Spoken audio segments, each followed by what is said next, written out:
ఇగో పటాన్చేరు సర్కార్ దవాఖానలా మస్తు ఘోరం నడుస్తుందిలా. రోగులేమో నిప్పులతోటి లబోదేవం అనుకుంటా కూసుంటే కరెంట్ ఏమో గిర్రు నెగిరిపోయిందట.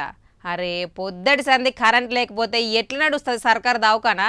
జనరేటర్ ఉందనుకుంటే తీరా చూస్తే అది సుద్ధా మొరాయించి కూసుందట. ఆఖరికి మన డాక్టర్లు చేతిలో ఫోన్లు పట్టుకొని టార్చ్ లైట్లు వెళ్తుర్లా ట్రీట్మెంట్ ఇస్తుర్రులా.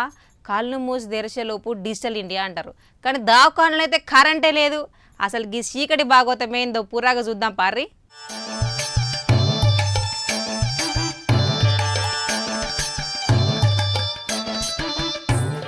సంగారెడ్డి జిల్లా పటాన్చెరు ప్రభుత్వ ఏరియా ఆసుపత్రిలో పెద్ద లొల్లయింది పొద్దున్నే లేచి రోగులందరూ దవాఖానకత్తే అక్కడ కరెంటు సరఫరా బంద్ అయింది.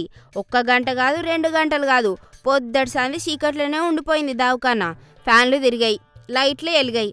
ఉక్కపోతకు రోగులు అల్లాడిపోతున్నారు. అత్యవసరంగా వచ్చే పేషెంట్లకు ఏం చేయాలో తెలియక డాక్టర్లు సుతా తల పట్టుకుంటారు. గీ డిజిటల్ కాలంలో కూడా సర్కారు ఆసుపత్రిలో గీ తీరు కథేందని జనాలు తిట్టుకోవట్టే.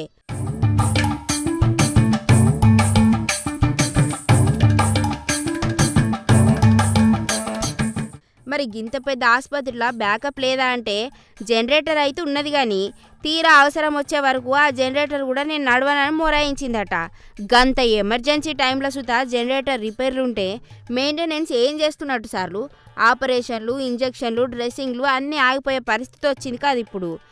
గది చూసి మన డాక్టర్లు ఊకే ఊసుకోకుండా సాహసమే చేసిండ్రు అనుకోలిగా. వాళ్ళ జేబులకెంచి సెల్ ఫోన్లు తీసి ఆ లైట్ల వెలుతురులనే రోగులకు చికిత్స చేసుకుంటారు పాపం డాక్టర్లు.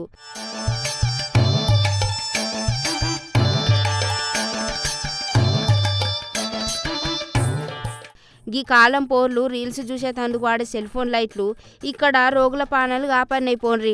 డాక్టర్లు సమయస్ఫూర్తితోని ట్రీట్మెంట్ ఇచ్చిండ్రు సరే, కానీ సర్కారు నిర్లక్ష్యం బయటపడింది కదనుల్లా. ఇసొంటి అత్యవసర సేవలుండే చోట కూడా కరెంటు జనరేటర్లు లేకపోతే పేద జనాలు ఎక్కడికి పోవాలి? అధికారులు జర కండ్లు తెరిచి ఇసొంటి ముచ్చట్లు మళ్ళీ కాకుండా చూసుకోవాలి. మొత్తం మీద పటాన్చెరు దవాఖాన లొల్లి మాత్రం జిల్లాలో మస్తు హాట్ టాపిక్ అయ్యింది. సరే మరి టార్చ్ లైట్లతోని ట్రీట్మెంట్ ఇచ్చిన డాక్టర్లకు సల్లం కొట్టుకోవాల్సిందే కదా. కరెంటు లేదు మేమేం చేస్తాం అని చేతులు కట్టుకొని పేషెంట్ల మీద కొర్రుకుంటూ కూసోలే కాబట్టే మంచి డాక్టర్లు. కొట్టుండ్రి మరిగా సలాం.